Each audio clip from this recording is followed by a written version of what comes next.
在那个时代成长起来的一代年轻人中间的杰出代表，就是自己很聪明，然后读书也很好，但是本来应该走一条知识分子的道路，但是被大革命激励，忘我就已经是非常好的艺人了。那从忘我再到了看见自己，那就进入到艺术家的境界。当然了，艺术家的境界很痛苦，因为如果你看见了自己，你看见的当然比别人看见的多得多。如果你看不见自己，可能你一生不会痛苦，你只看见别人看见的自己，你只在意别人看见的你自己。来到了冠军是谁呢？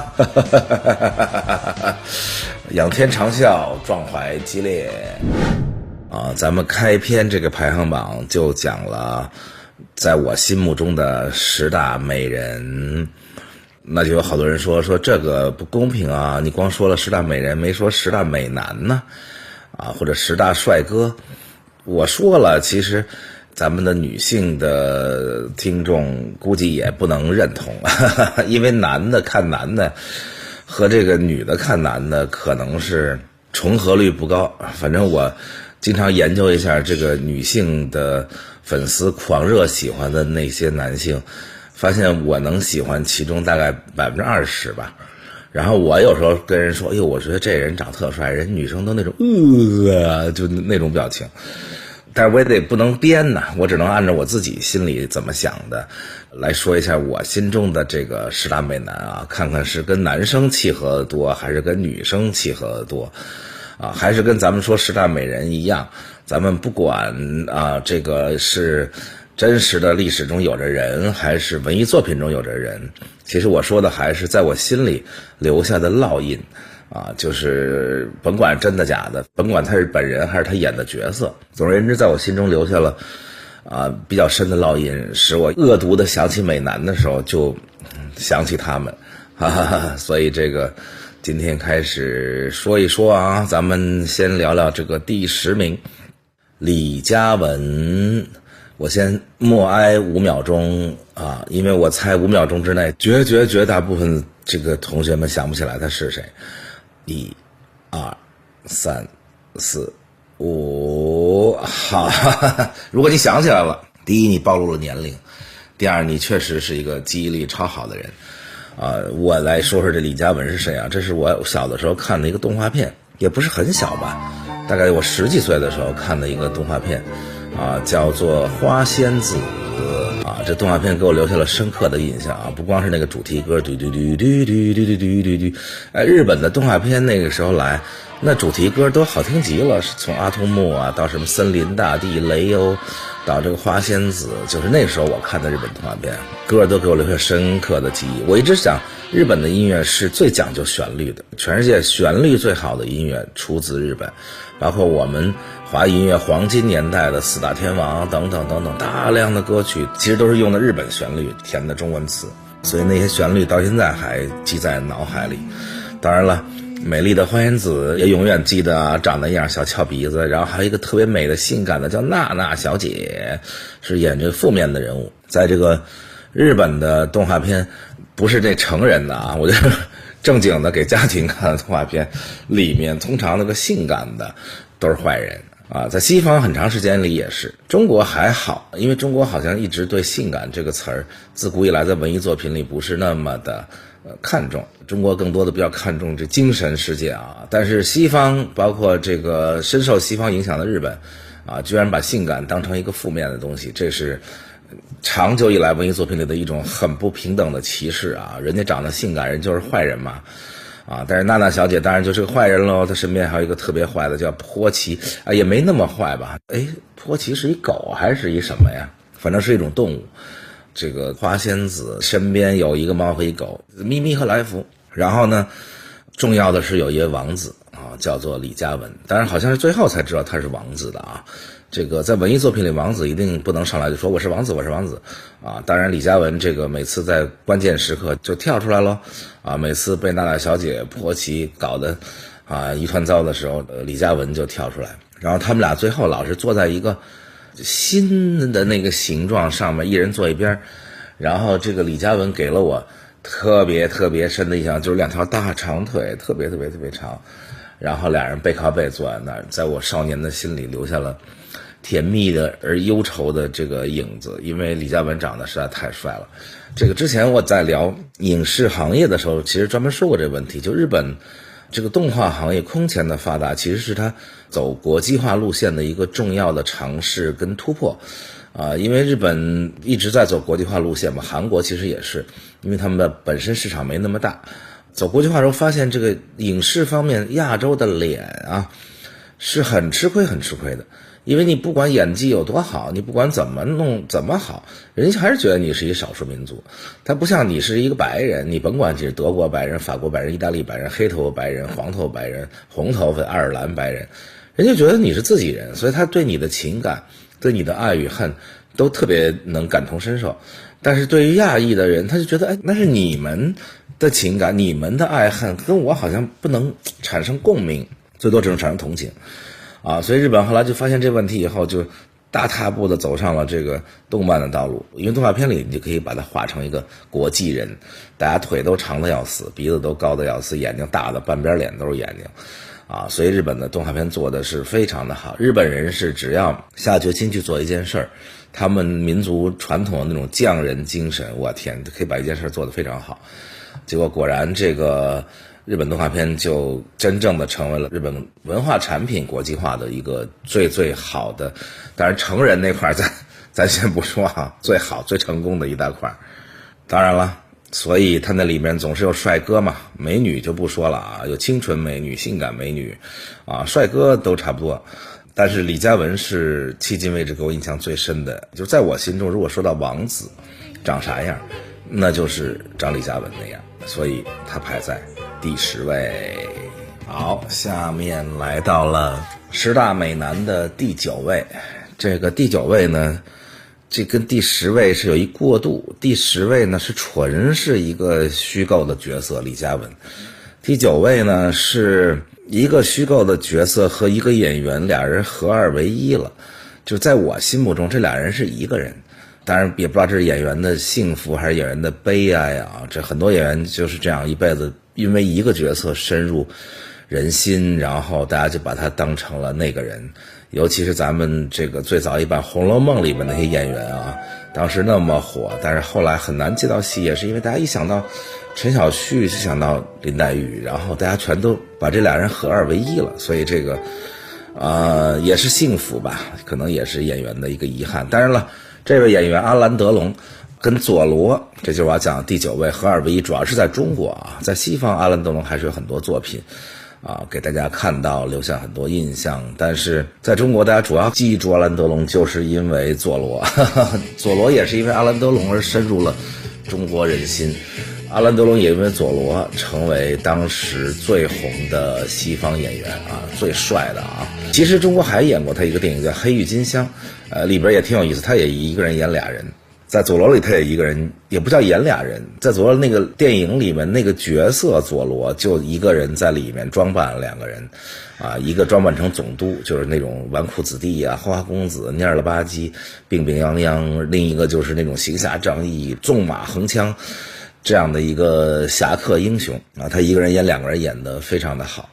而且其实应该这样讲，这个第9位其实还要再加上另一个人的影响。当时在中国佐罗这个角色阿兰德龙深入人心，还跟我们上海电影译制厂的一位著名的配音演员童自荣有关是因为童自荣配那个佐罗的配音配的简直太好了，所以导致那个角色整个风靡当时中国大陆。后来我还看到过童自荣一个采访，说配那个总督纨绔子弟的时候，他就穿着拖鞋去，懒洋洋的蔫了吧唧的，然后他配佐罗的时候，他就穿着靴子去，站在那儿英姿飒爽。可见这配音演员也不是随随便便说坐沙发里就在那儿配上音了也完全等于把这个电影演了一遍所以配音是一个非常高度艺术创作的作品。当然了，动画片就更是了动画片表演都是配音演员演的还不像说真人演的去配音，表演由真人完成。那个动画片里面配音演员其实就是演员因为他在演，然后他怎么演的动画片怎么去画基本上是这样一个程序所以当时到现在，其实佐罗都是在中国，如果大家现在天天说 IP 的话，都是一个大 IP。其实佐罗印象中好像是西班牙的人，但是其实是在美国加州这个摆脱西班牙殖民，后来加入美国之前的最后一任总督的时代吧，大概就有那么个侠客剑士，当然后来被神化了成了这个无所不能、英雄救美，然后行侠仗义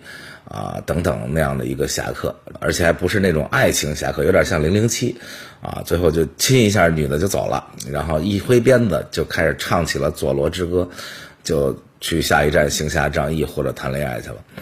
其实佐罗拍过很多电影，大 IP 嘛，阿兰德龙演过，其实演的是哥伦比亚的事情。我还记得那里边台词什么拿着玉米说一个比索，猪能吃人也能吃什么30年过去我还能记得。决斗剑那个时候给我们少年时代那时候没有衍生品，如果有衍生品，那剑和面具肯定已经卖光了但是后来这安东尼·霍普金斯跟这个班德拉斯其实也挺帅，但是跟阿兰德龙还是不能比，这俩也都先后演过佐罗但是在中国的影响，包括在全世界影响，应该跟那个当年阿兰德龙那个还是有差距的。也不知道为什么今年佐罗这个 IP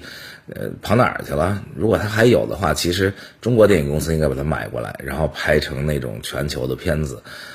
因为他肯定不在某大公司手里，因为如果在大公司的手里，他应该加入超级英雄系列，是吧？佐罗大战美国队长什么之类的，蝙蝠侠一块来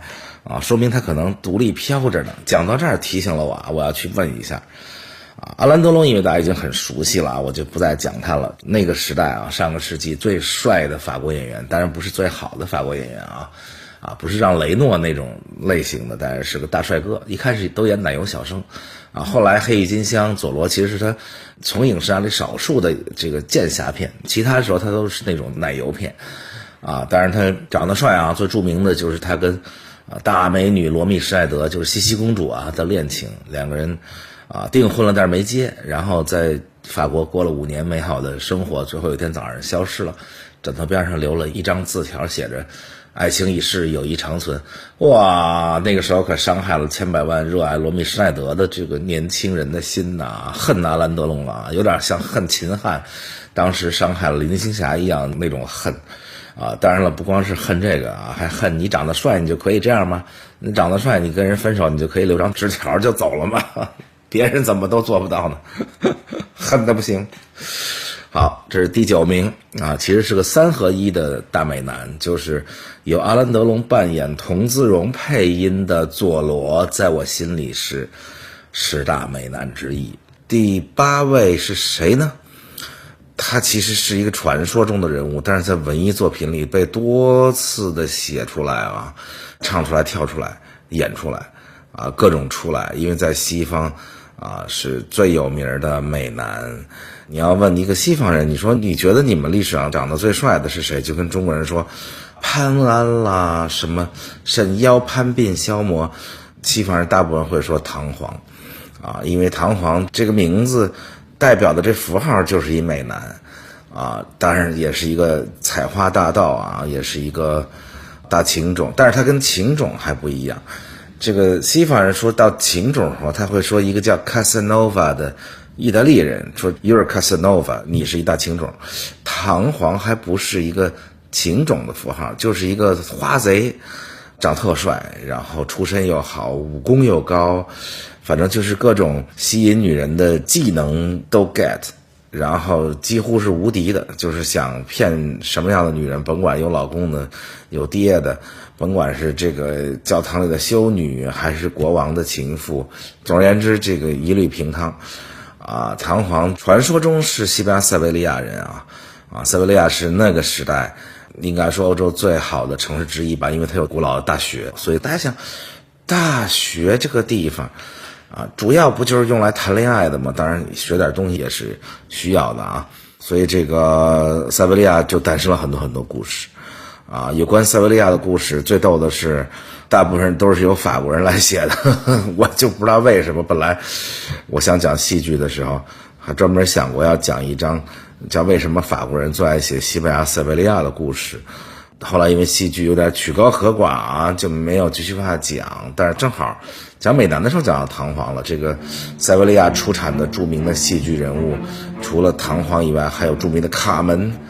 但是也是法国人写的啊，比才写的卡门，然后还有塞维利亚理发师费加罗婚礼，这俩其实是连着的故事啊。你看费加罗，塞维利亚人，但是都是法国人写的。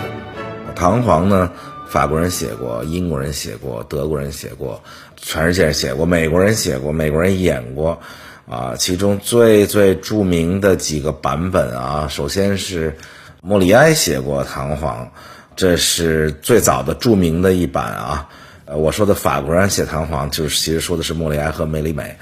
啊。但是后来是拜伦写过，这唐璜是拜伦的大代表作，而且没写完，拜伦就死了。法国人这一版跟英国人拜伦这一版是完全相反的啊。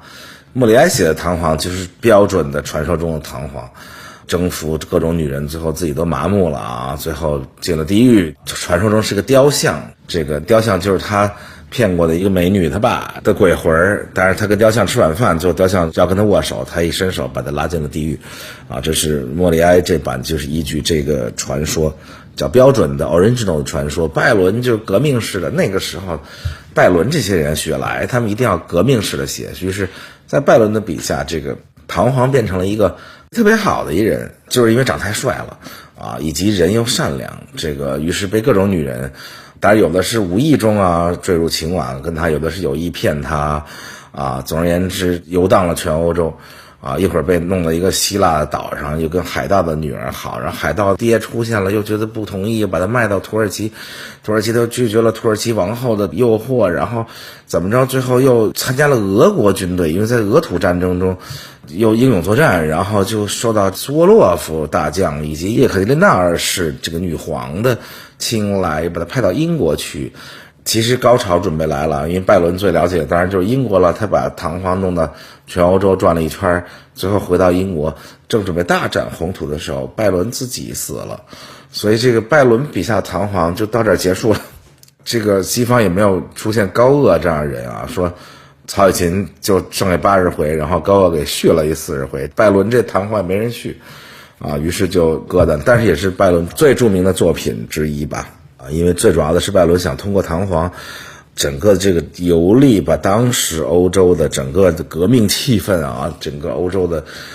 这个旧的时代被打破，新的革命时代来临等等吧，都想写一圈，所以给予了很大的能量在里面啊。然后莫扎特著名的唐璜，或者叫唐吉奥瓦尼，因为这个西班牙语跟意大利语念出来的不一样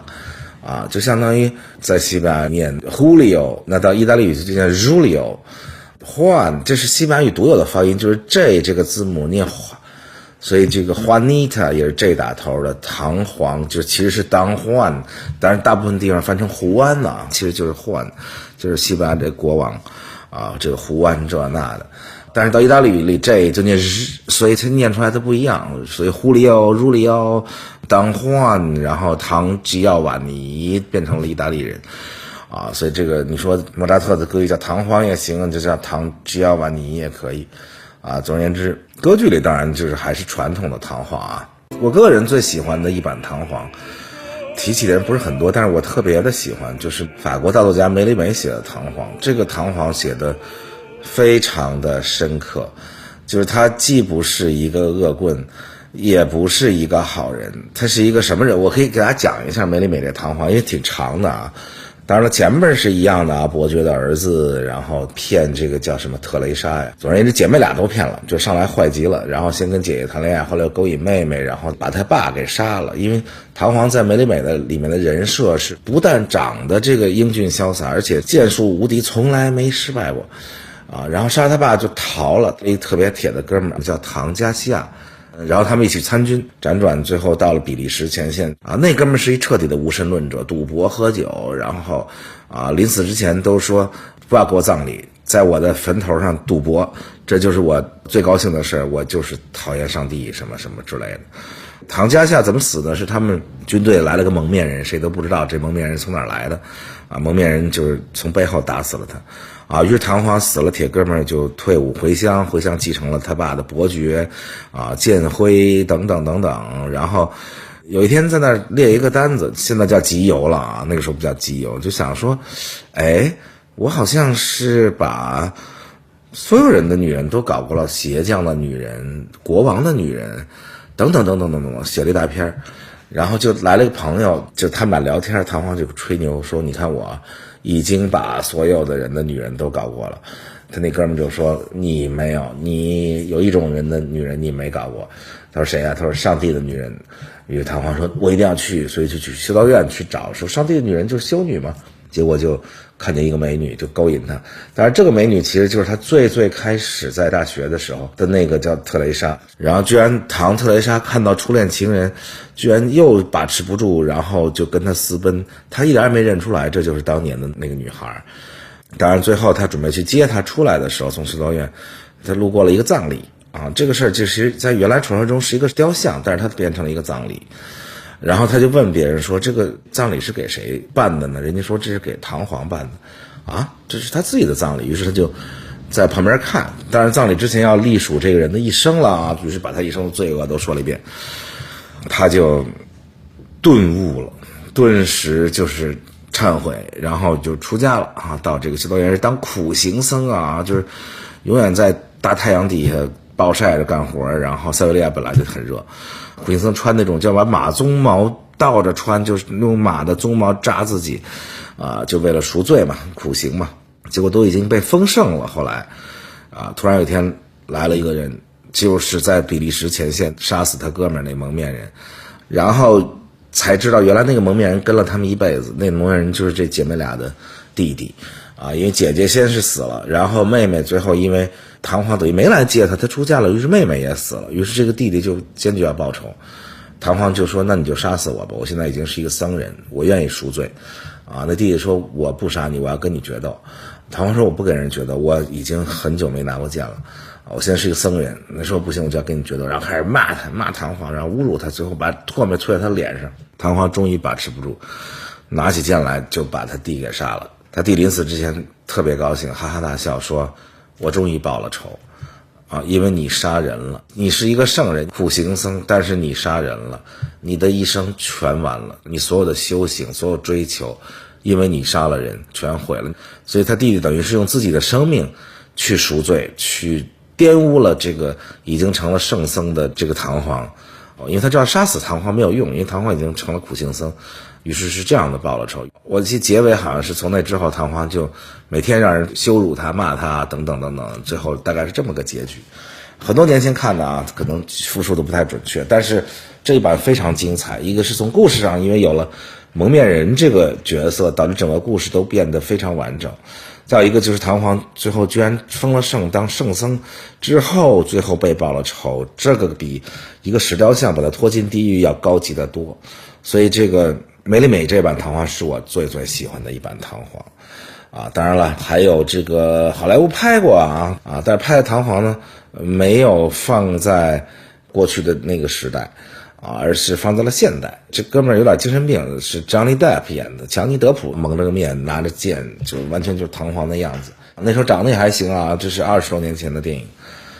另外一个大帅哥我先预告一下，也是会在我们这10大美男里的，叫马龙白兰度。那时候他都已经老了你像教父的时候他已经都那个岁数了你像他当年是跟费雯丽一块演电影的，所以那时候马龙白兰度演的一个要退休的医生，心理医生，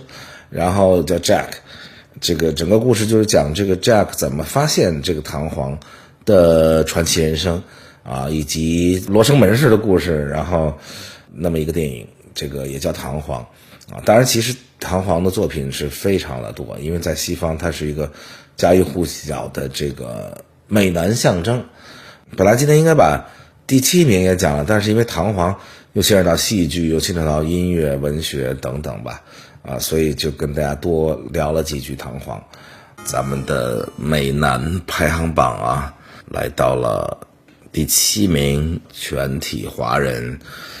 其实不光是华人也包括这个老一代的东南亚的、日本的、韩国的影迷心中最帅的大帅哥之一小马哥、发哥、许文强、船头尺，他演过的角色就能代表他，变成他的外号，变成他的名字。一段时间他就都叫小马哥，一段时间在大陆他就是许文强。作为一个演员来说，做到发哥这个水平、这个级别、这个地位，演出过黄金时代的那么多好电影，这是时势造就的啊！你正好赶上了电影的黄金年代啊，那个香港电影光芒万丈的时代，同时你自己又这么优秀，当然就起来了。你死而无憾的说，我曾经演过那么多经典的电影啊，但是你正好没赶上那时代，你赶上一个比如说烂片横行或者叫商业片横行的时代啊，就比如说他后来去好莱坞以后，正好赶上好莱坞这个黄金年代过去了，全是拍续集大片等等等等啊，对这种演技的演员其实就没有那么大的需求啊。包括他后来回到内地正好又赶上大家特别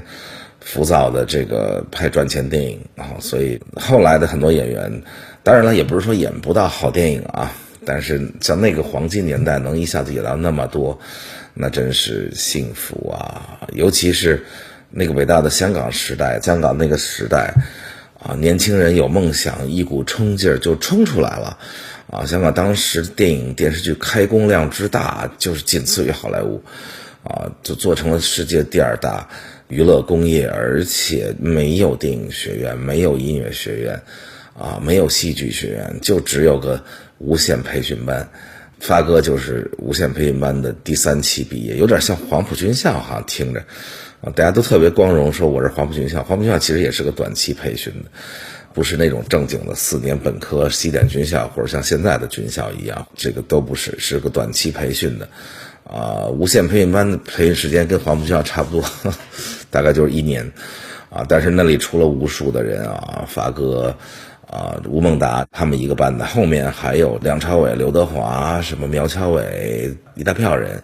啊，都是无线艺人培训班。你说那个时代香港多幸福啊！出身那样穷苦的发哥，当然香港大家出身都挺穷苦的，因为七小福也很穷苦，成龙、洪金宝大哥他们，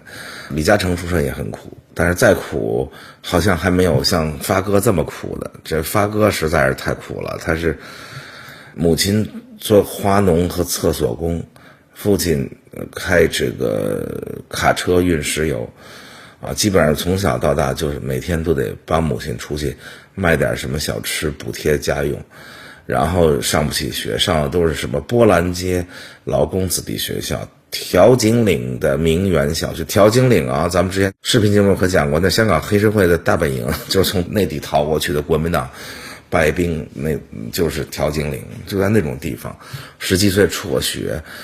帮人擦鞋，当小弟，当搬运工，酒店服务生。总而言之，苦到这个令人发指，但是也苦到把自己的心智都给锻炼了出来，这个简直太厉害了。你想，他还推销过照相机，还开过出租车，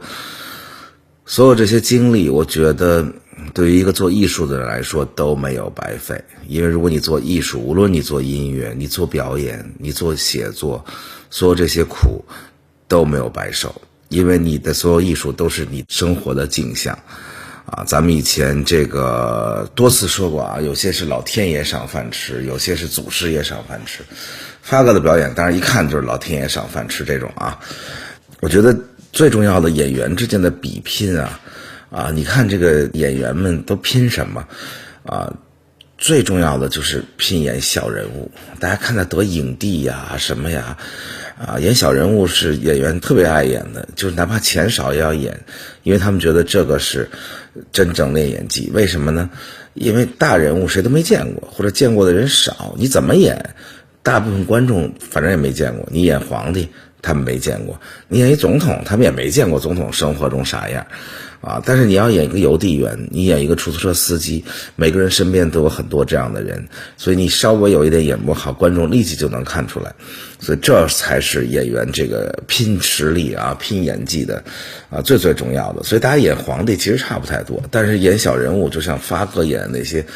经典的小人物啊，小马哥，我最爱的船头尺，这个电影叫《秋天童话》啊，张婉婷导演导的。因为这部电影，我很长时间对纽约有一种特别浪漫的想法，但是后来长大了以后自己去了，待了一阵，觉得其实就那么回事。所以从电影的角度看城市会有不同的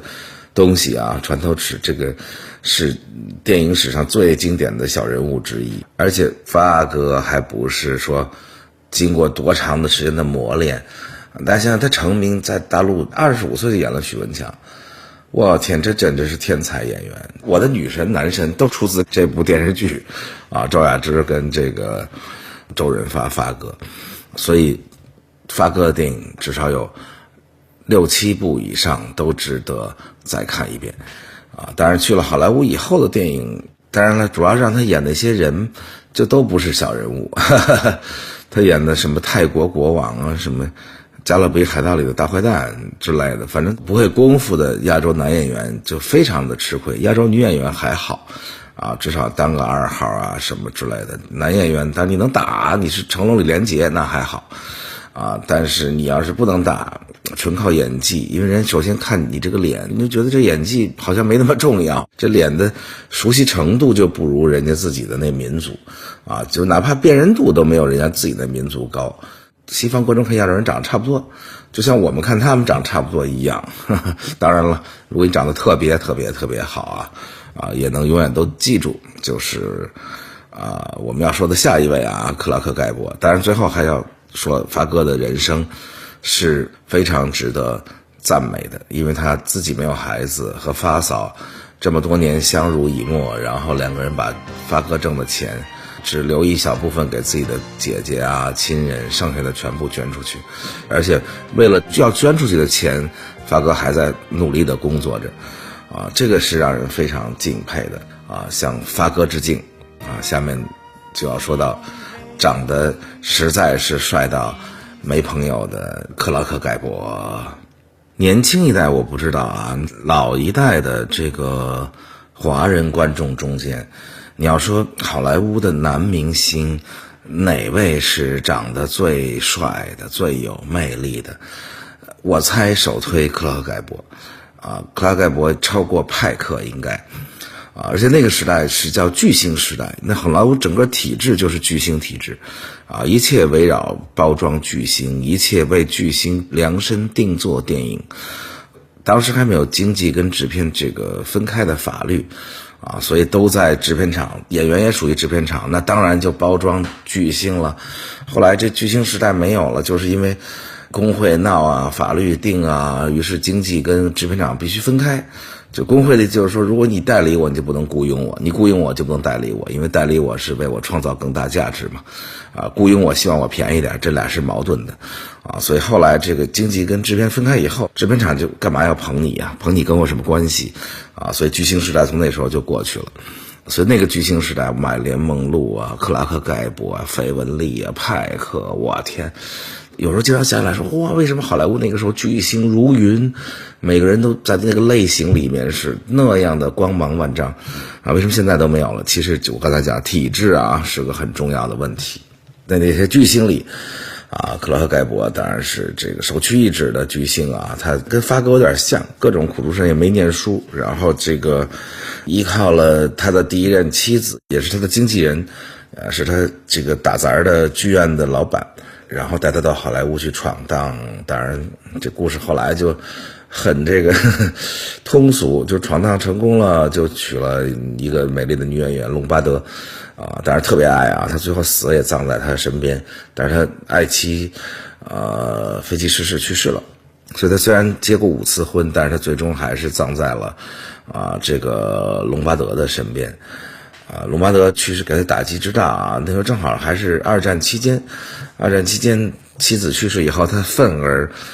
这个投笔从戎，也不叫投笔从戎，投化妆品从戎，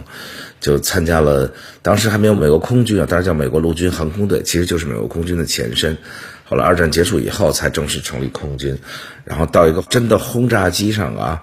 去当了这个观察员兼机枪手。就大家看到旧式轰炸机鼓出好多个包来，那种透明的玻璃包，你每个里面做一个观察员兼机枪手，那个很危险的啊，因为敌人的战斗机来打轰炸机，轰炸机机动性差又慢，然后就全靠这个里边的机枪手们跟人家战斗机在那儿打啊，所以他真的上前线去奋战去了啊，为了国家也为了爱情，然后最后还获颁了飞行优异十字勋章啊，叫 Distinguished Flying Cross， 就是高级飞行勋章吧，而且这个一直干到少校啊才退役啊，就这个简直是演员里边挺牛逼的一个事儿啊。他最著名的电影白瑞德啊，乱世佳人或者飘里边的男主角，我天，那跟费雯丽两个人真是巨星之间的飙戏啊。那个电影倒没得最佳男主角，他得奥斯卡奖的是他早年的《一夜风流》，然后确立他花花公子形象啊。但是当年那些巨星花花公子年轻的时候奶油，但是到老了一脸那种沧桑，更加有魅力啊，像他呀、派克呀什么之类的啊。可惜他没到特别老，他到59岁的时候跟玛丽梦露一起演《The Misfits》。The Misfits 听这字面意思就是不合群喽，不合时宜了，大概就是这意思，一个不合群的人啊。结果这部电影不幸成为两位巨星的遗作，他生病去世了，玛丽梦露是自杀了或者被自杀吧，两位巨星一起留下了最后一部作品啊。如果他能活到更老啊，我猜后来科波拉选《教父》的时候，他应该是最好的人选吧。但是没办法，假设了他在那个时候去世了，一代好莱坞花美男克拉克盖博，我们的第6名，10大美男的第5位。这第5位是哪一位呢？他又是一位文学中的人物啊，应该算是西方的文学作品里最著名的人物之一。之前咱们也讲了唐璜啊，唐璜应该是这样的，他先是传说中的人物，一直在民间流传，佐罗也是一直在民间流传，只是唐璜最后连续被几位大师啊写成文学，写成音乐，佐罗被各种电影导演拍成了电影。但是今天要讲的这位呢，是直接纯粹的从文学大师的笔下诞生的人物，也是西方文学史上从作家笔下诞生的人物里最著名的男性角色之一吧。于连，很多其实不太看那些大部头著作，其实也不是什么大部头著作啊，这个红与黑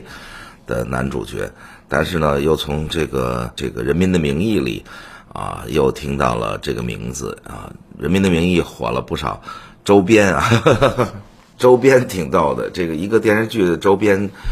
结果是一些文学和历史著作，比如说万历15年因此卖了好多，然后因为那个里边著名的人许亚军演的那个是公安局长啊，那个人物，然后在戏里头说他是一个于连式的人物。其实这不光是在那个电视剧里啊，在很多包括中国的这个文艺作品里都会说这人是一个于连式的人物。于连式的人物就说明于连这个人物创造的有多么的典型化。于连这样的一个人物在西方文学史上的地位有点像我们这个贾宝玉在中国文学史上的地位，就是一个奠基式的地位啊。所以你说这是贾宝玉式的人物啊，大家都知道他是什么样的了啊。但是贾宝玉跟于连非常的不一样，甚至反过来的啊。所以说于连式的人物代表的是出身低微，但是长得很帅又有才华，这样的人有很多啊，有野心膨胀，通过各种各样的手段向上流社会攀爬啊，在攀爬的过程中使自己的理想和自己要出卖的什么东西之间有着反复的纠结和矛盾啊，最终他会出卖自己，然后最终走向灭亡，大概是这么一个典型化的人物。在今天大家会说呀，这人物好像在各种各样的电影作品、电视剧作品里都有，但是他们都统一的叫做于连式的人物，就说明斯汤达创造的这个人物是第一个这样的典型的小人物。《红与黑》这本著作，其实包括斯汤达这人，都有点像曹雪芹，就是生前默默无闻，小说什么也都不卖啊。他差不多是死了很多年之后，逐渐被西方文学评论重视，然后越来越火，越来越火。到了这个21世纪，就火到就跟咱们的红学一样，那边也有了红学，那红与黑的红学，当然就是研究斯汤达的了啊。各种各样的论文著作汗牛充栋，跟咱这儿这红学也有一比啊。所以这个先来说说斯汤达这个人，然后大家就更能理解这个于连这哥们儿呢。当然是生活在一个中产阶级的家庭，然后母亲早逝，父亲一塌糊涂，然后跟父亲产生激烈的冲突，父亲是保守的，这个保皇的，各种各样的。他生活在风起云涌的法国大革命时代啊，所以在那个时代成长起来的一代年轻人中间的杰出代表，就是自己很聪明，然后读书也很好，但是本来应该走一条知识的道路，但是被大革命激励。哇，听见这个好像好熟悉啊！被大革命的这个辉煌、大革命的热血所激励，然后投身拿破仑军中，追随拿破仑南征北战啊！所以他对拿破仑是无限的崇拜。这投射到于连身上啊，于连最喜欢的俩人就是卢梭和拿破仑，其实就是斯汤达最喜欢的这俩人。但是于连比斯汤达倒霉在哪儿呢？他没能生活在风起云涌的大革命时代，所以他没能投身光荣的拿破仑军队啊。斯汤达是随拿破仑南征北战，一直打到莫斯科啊，在莫斯科九死一生的大溃败中，60万拿破仑大军最终回到法国的可能2-3万人，这中间就有斯汤达啊，他最终还是活下来了。活下来以后，当然受到很大的创伤啊，因为拿破仑失败了，然后他就对这个复辟的波旁王朝心怀痛恨啊，一个革命青年啊，于是坚决的离开祖国，有点像这个西班牙内战之后那些左派人士啊，有点像毕加索啊，坚决的离开西班牙，还是坚决的离开法国，然后就到了年轻的时候曾经到过的，也准备在那读书的米兰，然后在米兰生活了一些年。所以斯汤达有一些著作实际上是讲意大利历史的，很有意思啊。他还在意大利发现很多文艺复兴时期的手稿，然后把它们写成一个一个短篇小说也是他的另外的重要的著作结果在意大利呢，意大利有革命了。大家知道这个整个欧洲虽然拿破仑失败了，但是拿破仑埋下的革命的火种叫做星星之火可以燎原。所以拿破仑虽然远远的去到了南大西洋的一个小岛上圣赫拉岛，但是他播下的火种在全欧洲的这年轻人心中燃烧所以整个欧洲在拿破仑之后发起了前赴后继的非常令人感动的。所以大家看很多当时的作品感觉当时法国好像主要的工作就是每隔一段时间大家就筑起街垒，然后拿起刀枪和各种各样的反动派做斗争。大家看巴黎圣母院什么的，悲惨世界等等，包括斯汤达的《红与黑》，从巴黎到维也纳，从柏林到米兰，一直到莫斯科到圣彼得堡，全欧洲的年轻知识分子们奋起革命。所以他也在意大利革命之后又被驱逐了，被驱逐以后又回到了法国，在法国这个过了最后穷困潦倒的人生吧。最后在40-50岁的时候写了著名的《红与黑》，最后在50几岁的时候就穷困潦倒中去世了。所以《红与黑》是应该叫做西方最重要的文学流派之一，叫批判现实主义的奠基之作。后来批判现实主义成长成为西方文学的一片最壮大的森林太多作家。咱们最后回头说说于连这人物于连这个简单说就是这么一典型，但是他写的没有这么简单。于连长得很帅应该这么说，斯汤达笔下的男主角都长很帅可能他自己长得还行，但是他死的时候好像还没留下照片，大概他死了没几年，照片就问世了，所以咱也不知道斯汤达长啥样，但是他特别爱写那种帅，就是那种文弱鲜肉的那种帅啊，还不是那种比如说雨果笔下的那些人啊，英俊的那种勇往直前的那种帅，还不是悲惨世界里的大学生，不是巴黎圣母院里那些英俊的军官、年轻人、牧师，他都是那种病态的、瘦弱的，听起来很像我们今天中国、韩国的小鲜肉的那样的大帅哥。然后当然了，他的人生简单说就是他先到一个市长家里去做家庭教师啊，然后应该不能说和市长夫人产生了爱情，他是这样，他比较复杂，所以他才成为经典人物。他实际上是他的自尊超过了他的所有的其他，其实也包括爱情，所以他的一生就是在他的自尊中间度过，有点像出身低微的潘金莲，又长得好看，出身又低微，所以潘金莲这个自尊超过了他的爱情。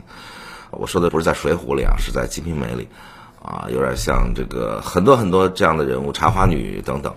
所以他其实是出于一种自尊心驱使的，或者叫自卑感驱使的吧，这俩东西其实是一体的两面。所以在一个非常好的文学人物里，通常你会感觉到自尊心和自卑感是相辅相成的，自卑感越大，自尊心就越大。所以他出于这种心理，他征服了市长夫人。那细节都写得特好，他碰见了市长夫人的手，市长夫人马上就把手给抽开了，他立刻觉得这个自尊心受到了严重的伤害，然后他经过这个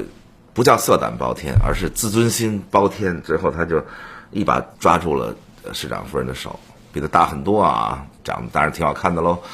啊，于是就获得了市长夫人的感情，而且还挺激烈。你想想，一个贵族的中年妇女爱上一个年轻的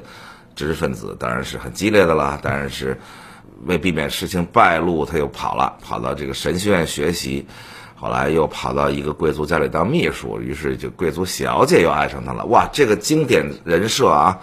一个中年的贵族妇女和一个贵族小姐同时爱上一个出身低微的大帅哥。这个人设后来被投射到很多电影里，甚至很多电影里把这两个经典的女性角色变成了母女俩，但是他那时候还没敢变成母女俩啊。当然最后在这种复杂的三角感情里，他毁灭了，因为市长夫人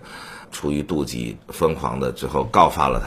他，最后他也疯狂了，最后在教堂里他企图打死这个市长夫人啊，但是又是非常矛盾的，因为他又对那段感情还是有很多眷恋，他最后也没打死市长夫人，打伤了，自己判处死刑，而且也没有为自己辩护，他觉得他的人生就应该在那个时候走到尽头啊，于是他就被判死刑。当然最后特别精彩啊，他判死刑之前有大量的心理描写，包括在法庭上的这个发言，开创了大量的心理描写的这样的现实主义小说。所以巴尔扎克时代那些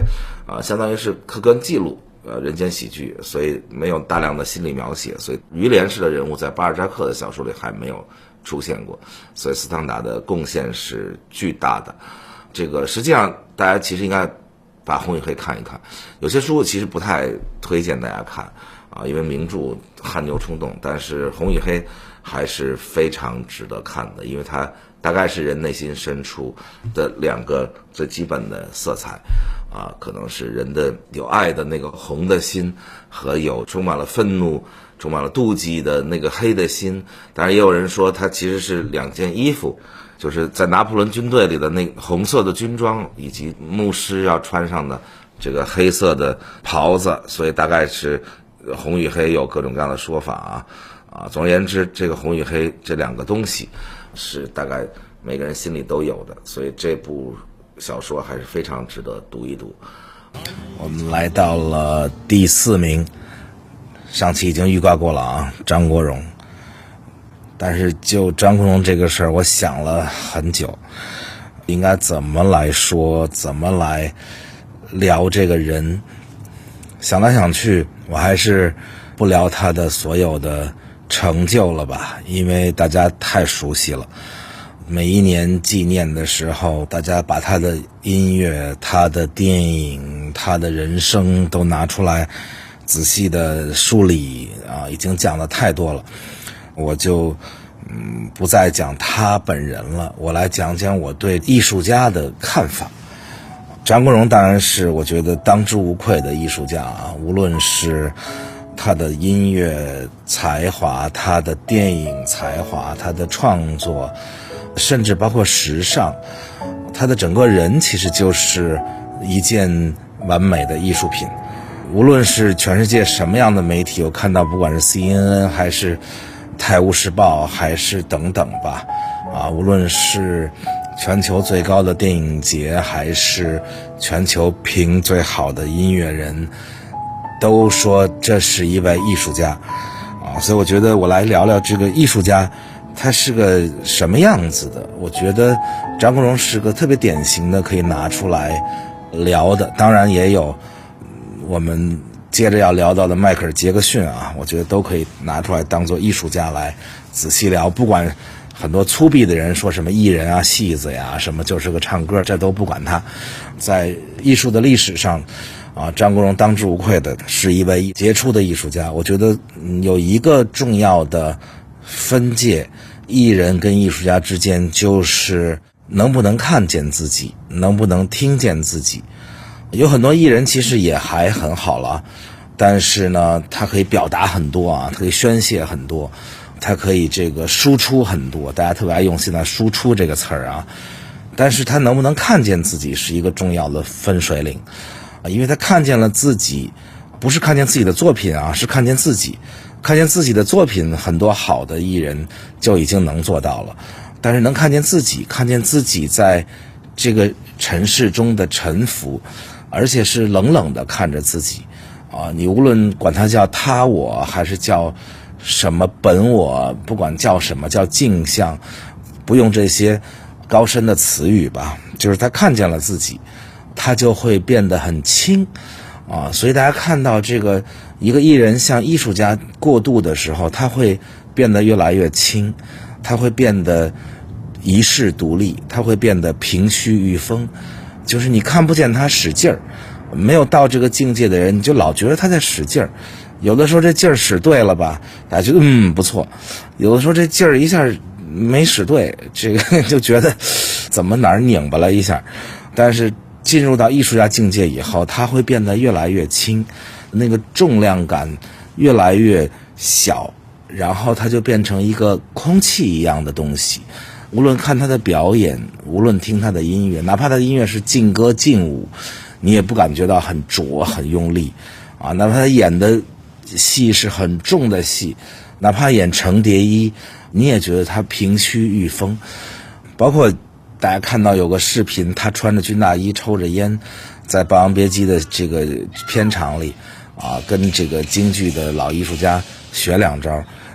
那如果你要从京剧的这个那是童子功从小得学成啥样，很多人学了一辈子也没能到那个境界。他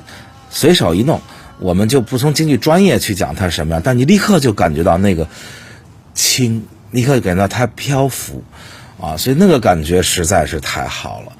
已经说的老生常谈了老天爷赏饭什么什么之类的吧，他已经不止这个境界了。包括他自己写的歌，我跟他不认识，但是离得最近的一次就是黄磊跟他演戏夜半歌声，然后回来在电影学院宿舍里给我唱他写的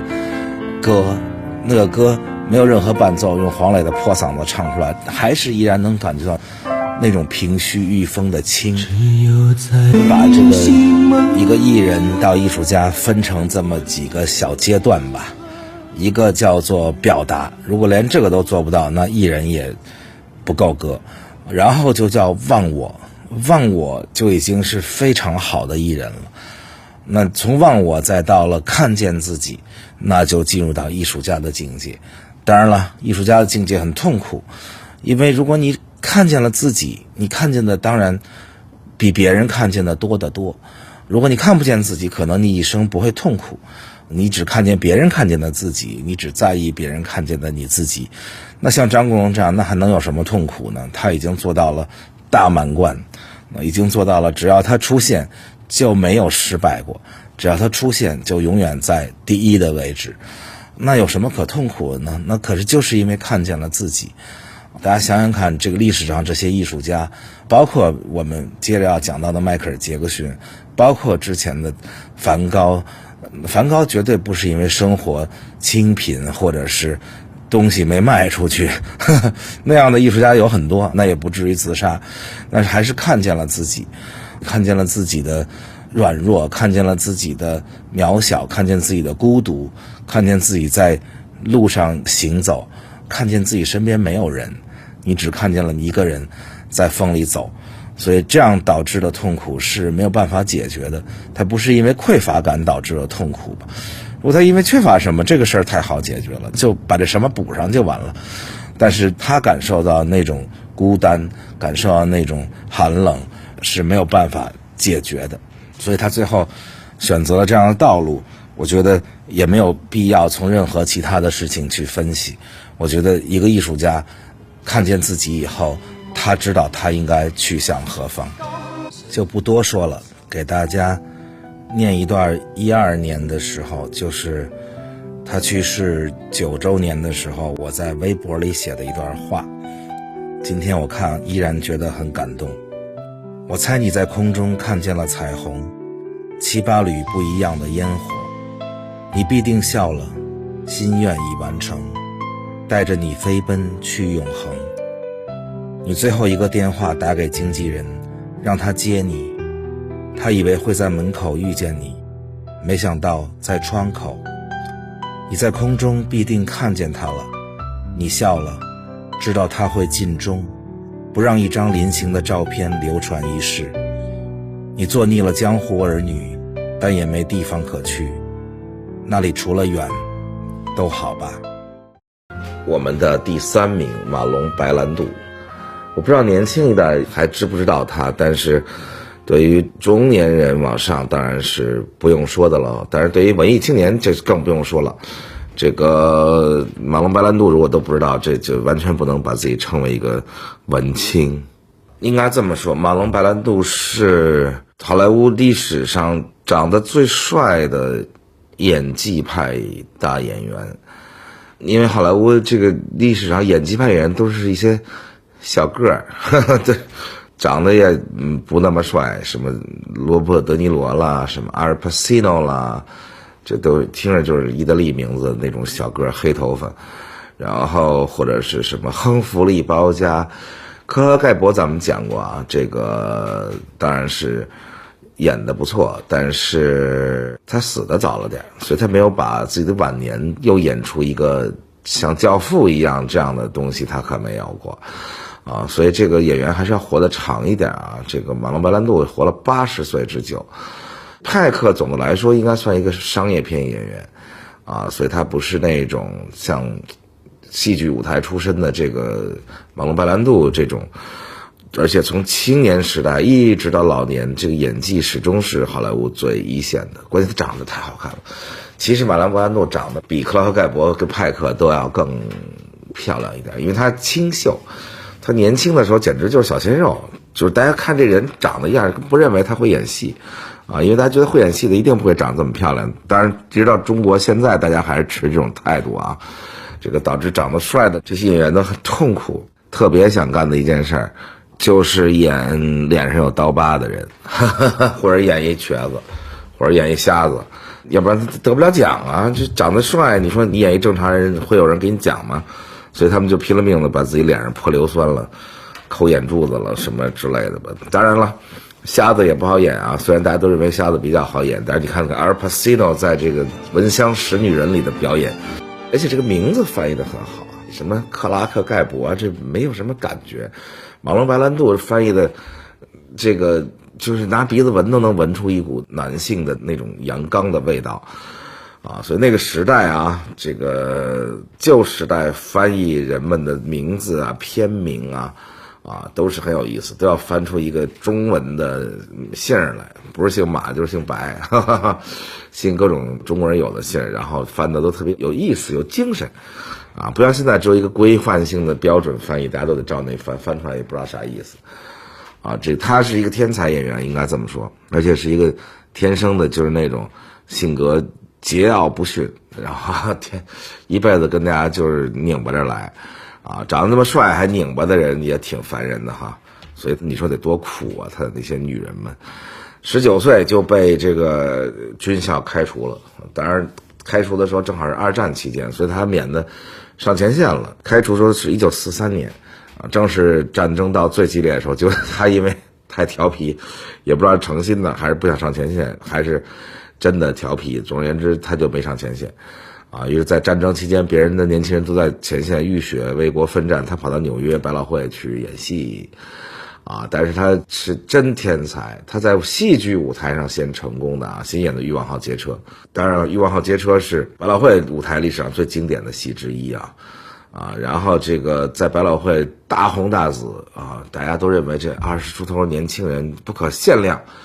于是到好莱坞去正式开始了电影生涯开始电影生涯以后，一起手就创下一个大纪录这个纪录后来有没有人破我不知道反正当时是空前的估计到现在没几个，就是连着4部电影获得奥斯卡电影最佳男主角提名，而且第4部还得了这个简直太少见了这个等于是起手就起范儿了。到了那就演男1号，演了个有人叫男人们，有的叫男儿本色，反正翻的不一样紧接着从1951年开始连续的演《欲望号街车》，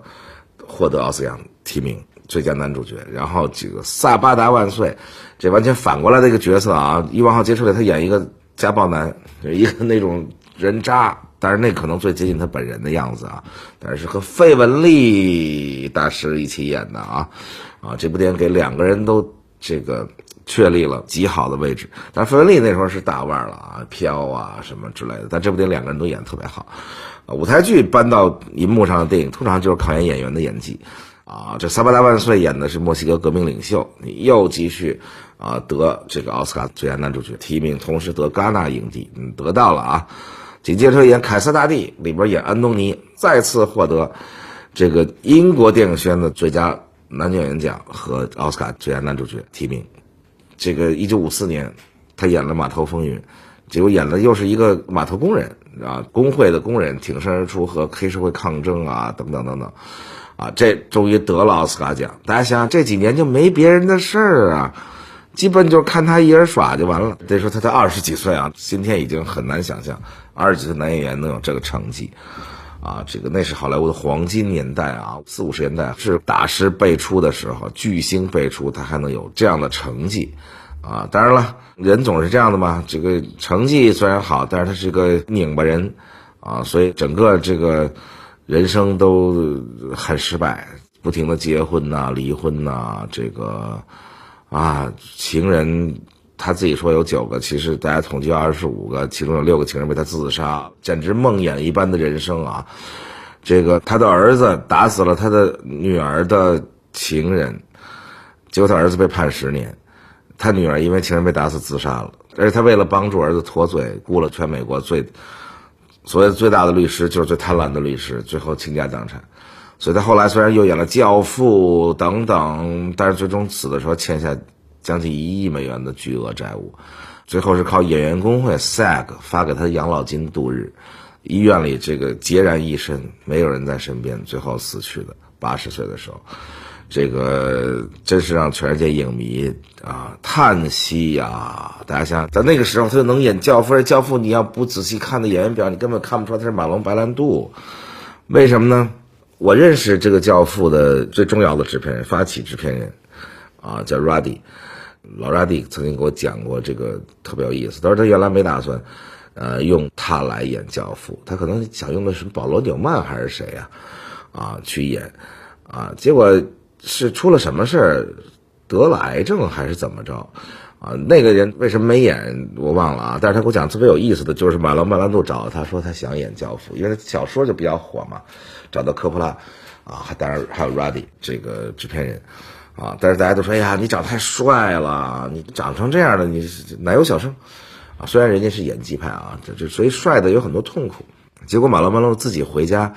就不服气，原来他是那么瘦的一个不叫网红脸，一个鲜肉脸自己就做了一个用胶水纸什么乱七八糟东西把自己做成一大方脸，特别方，然后自己弄好了以后就去找这个 Ruddy Ruddy 看这人不认识，说你哪位，你找我什么事儿？他就用意大利口音。这哥们儿纯是一美国人哈，中西部地区欧马哈市这个生长的美国人啊，结果用了意大利口音说我就是 Don Victor， 就是那个教父啊等等，最后才发现他就是马龙·白兰度，但是已经完全认不出来了，从脸型到口音啊，这就是一个伟大的演员。你想这种故事讲出来，所有的男演员都会热血沸腾，每个人都会想，我为了我的热爱的表演事业，我也应该有那么一天，我也不计偏仇，我也不要自己的美好形象，我就要把自己弄成一个大胖脸，嘟噜着下巴颏，再吃胖点把自己。然后这个马龙·白兰度说了意大利口音，塑造了整个电影史上最经典的黑帮老大的角色，而且是在整个电影史上划时代的塑造了一个不是那么坏的黑社会，导致整个美国的黑帮电影的这个发轫之作这简直做了无上的贡献。教父得了奥斯卡奖，他又得了最佳男主角影帝，结果他不去领奖，他拍了个印第安的小姑娘带着他去奥斯卡奖去领奖，然后意思就是说我抗议美国对印第安人的不公平对待等等吧。总而言之，这个一个人就是这样的人，艺术家就是这样，包括咱们讲张国荣讲的就是张国荣的寒冷和孤独，以及马龙·白兰度的叛逆与拧巴。这个上帝给你东西的时候是一起给你的，你没法挑没法捡所以你挑来了这个天才，你也挑来了所有这些负面的东西所以马龙·白兰度最后虽然晚年很凄惨，但是感谢他留给我们全世界的影迷至少7、8部伟大电影还包括这个巴黎最后的探戈那是一部文艺片的迷特别喜欢的电影当然现在在政治正确时代被好莱坞的各种女星拿出来骂，说因为他们当年用黄油强奸19岁的这个玛丽亚·施耐德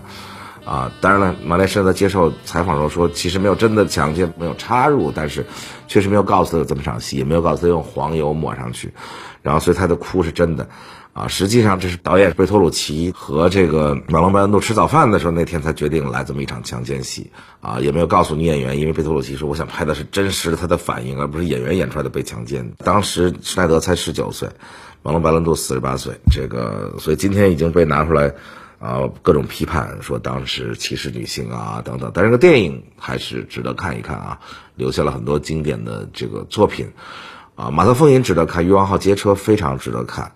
巴黎最后探戈值得看，教父就不用说了，教父值得看5遍。咱们的10大美男现在终于说到了第2名，迈克尔·杰克逊，我的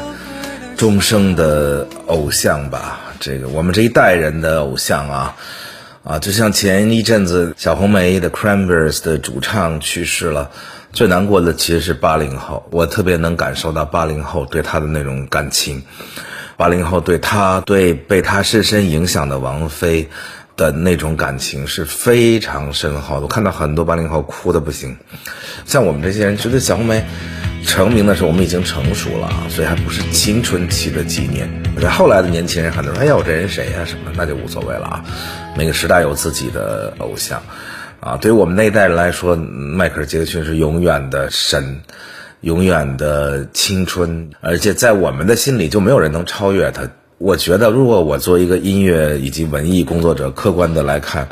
我也认为没有人能超越他，因为他太全面了，他是我们文化娱乐历史上极少见的神。就是我其实很多次在很多地方讲过为什么他是神，神有好多个特点，第一个就是他没有师傅神自己想出来的这些东西。迈克尔·杰克逊没有师傅，他的唱法，他的写法，他的编法，他的跳舞的方法等等，包括他拍 MV 的方法全是他自己的，所以这就是神。第二，神没徒弟，没有一个人能继承他的衣钵连模仿都没有人能模仿像。当然他孤单像神一样，没有人的生活像神一样，被人类诅咒跟诋毁像神一样。所以我们对他的爱是永远的包括任何时候我遇到能为他做些事情，包括我曾经帮助引进了一个 show Thriller 到中国来演了很多场，在每一个地方为他的名誉战斗，为他的这个清白去跟别人辩论。我通常对我自己的清白我都不跟别人辩论，因为我觉得你爱说我什么说我什么，你能把我咋地吧但是人家说迈克尔·杰克逊，我就特别不行，就是一定要跟人辩论一番就包括人家说他什么恋童啦，什么娈童啦，哎呦，这简直从我认识美国媒体开始，看美国媒体开始到今天，当然了，到今天为止最大的围攻肯定是已经有超过迈克尔·杰克逊了，就是围攻 Donald Trump。我虽然不喜欢川普，而且我也不支持川普的包括共和党的很多政策，但是我都觉得有点过分了。就是这样吧，媒体有两个特性在美国，一个是它私营的，一个是它要盈利的，所以它这种围攻的特性，起哄的特性，当然他们一起去包装一个英雄的时候，他们也能一起起哄所以美国的媒体叫起哄型媒体，或者叫这个肥皂箱型媒体，就是只要地上有个肥皂箱，就有人站上去给你胡说八道一通所以这个在川普之前，我曾经见到过媒体的最大规模的围攻，就是围攻迈克尔·杰克逊，这个真的今天想想都让人心痛。所以谁要说美国媒体就是怎么公正，怎么如何，我就先站出来呸！迈克尔·杰克逊有2次真正的上法庭其实这个故事都可以拍成精彩的电影或者电视剧。就是他住在 Santa Barbara 县到现在他那个庄园，那个儿童乐园 Wonderland 还在 Santa Barbara。Santa Barbara 那个 County DA 叫地区检察官吧，这哥们完全就是一电影里边那种魔鬼的化身，就死盯迈克尔·杰克逊10几年，不顾一切的就是收买各种人证，利用各种各样的方式，一定要将迈克尔·杰克逊置于死地。仿佛看莫扎特什么电影里有出现那么一人，就是不把莫扎特弄死，今生事无罢休。就是那莫扎特那对手是有道理，就是也是个音乐家，那妒忌。你说你一个 DA， 他还侮辱迈克尔·杰克逊的音乐那就是侮辱我们。他说有人说我们这么追着他这么多年，不遗余力的起诉他等等就是为了影响他唱片的销量每次他要发新唱片我们就起诉他，然后还说他以为我们都很喜欢听他的音乐吗？我和我那些警察兄弟们会听他的音乐吗？居然底下媒体还哄笑，这件事简直让我恨死了。其实呢，真正的起诉就2次，一次93年，一次03年93年那次，迈克尔·杰克逊听了那些很坏的律师，美国的律师为了挣钱不遗余力通常美国律师都会要求你庭外和解其实说起来很简单，因为律师是以金额来收费这庭外和解你交一大笔钱，然后他收一大笔钱而且律师不想在你这上消耗很多，人最好是挣钱走人所以你只要请美国律师帮你打这些官司，包括前一阵黄健翔家里被trespass 的那官司，我律师说让人家赔你35万美元就和解了吧，黄健翔说那就和解，我说千万不要打下去打下去没准能赔500万美金，但是律师就不愿意在这消耗，就说哎呀你赶紧赔了钱给我提成让我走人律师提成好几10%，这多吓人你想想。结果迈克尔·杰克逊那时候又不成熟，听了律师的庭外和解，赔了2000多万美金结果一下子就被认定说那你就是犯了罪，不然你干嘛庭外和解？其实他是不想再纠缠，以及律师们逼他所以到03年那次他坚决的就不妥协，打到底自己打掉半条命自己这个体重都快减一半了，本来也很瘦最后终于9项还是7项指控全部叫 not guilty， 就是无罪即使在这种情况下，媒体依然在不停的羞辱他，然后把他包装成一个娈童癖等等直到他死了以后，那个93年的那个告他的小孩最后终于良心发现，站出来说是我父母逼我的，他们是为了钱最后他父亲自杀了，在用迈克尔·杰克逊的钱买的豪宅里开枪自杀这个时候媒体最不要脸的是，突然间又仿佛这个一直就在同情迈克尔·杰克逊一样。迈克尔·杰克逊去世以后，媒体仿佛从来没有侮辱过他仿佛从来没有这样颠倒黑白、指鹿为马的围攻过他一样大家就报道那些人怎么编造东西，怎么陷害迈克尔·杰克逊，然后怎么最后自己天网恢恢自杀了同情迈克尔·杰克逊简直让人恶心，令人作呕。那些媒体最后蹭他的热点，他的葬礼。他葬礼的时候我好像是在凤凰卫视直播因为我是他铁粉嘛，所以我就去电视台直播他的葬礼。葬礼上讲话的那个他当时的经纪人 AEG Live 的总经理后来也成了我的好朋友 Randy Phillips 到现在还是我的好朋友，但是我从来不跟他聊迈克尔·杰克逊的事儿，因为我觉得这些人，他的律师、他的经纪人、他的医生全是坏人所以我跟 Randy 后来有很多事，包括现在还有业务往来，但是我从来不跟他谈一句 Michael Jackson 这些坏人所以他不是个恋童癖，而且他有3个亲生的孩子他也没有真的扔那个孩子，被人说怎么变态，他其实只是媒体把动作放慢，然后欺骗大家说他要扔孩子，其实他只是把孩子抱出来3秒钟给歌迷看一看他也没有真的漂白自己。我就认识迈克尔·杰克逊的整容医生叫 Stevenson一犹太人，他也没有真正漂，他就是有那白癜风，大家知道白癜风那种病就是一块白一块黑那样的，那他最后为了演出他只能把其他地方也变白当然整容他自己承认整过鼻子呀等等等等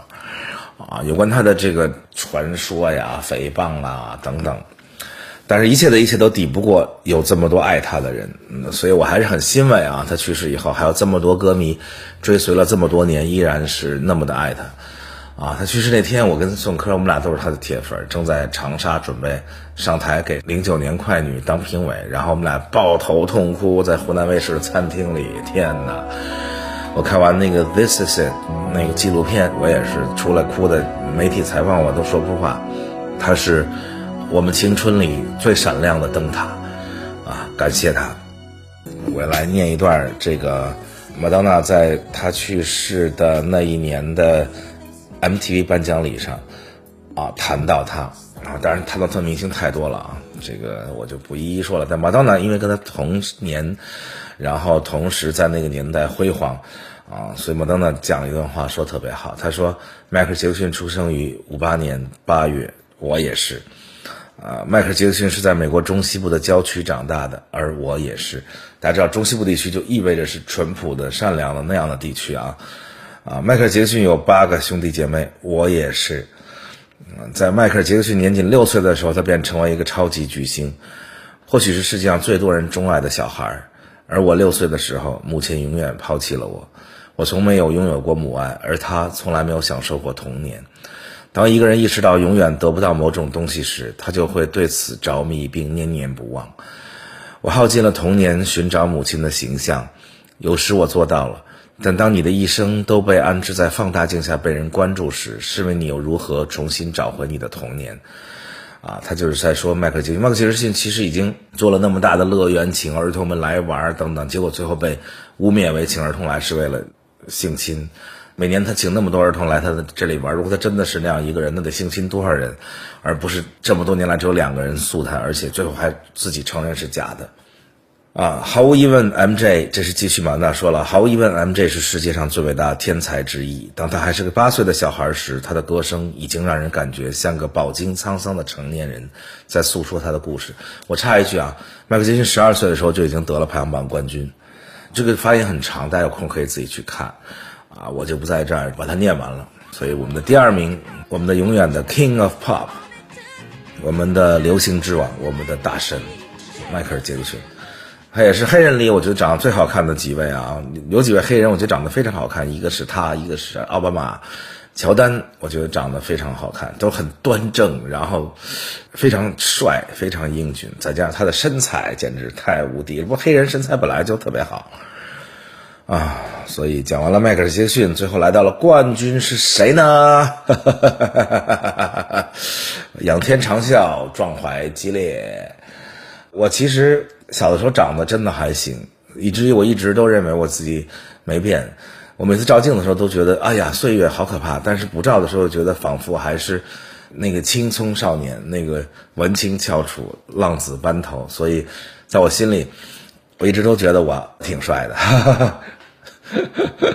这个没办法，而且大家不要打击我，因为只有这样我才会成为一个不拧巴的人，我这样的才会成为一个健康的人，愉快的人，然后能陪大家一起欢笑成长的人。所以第1名是我自己，感谢大家这个美男排行榜讲的比较长讲完了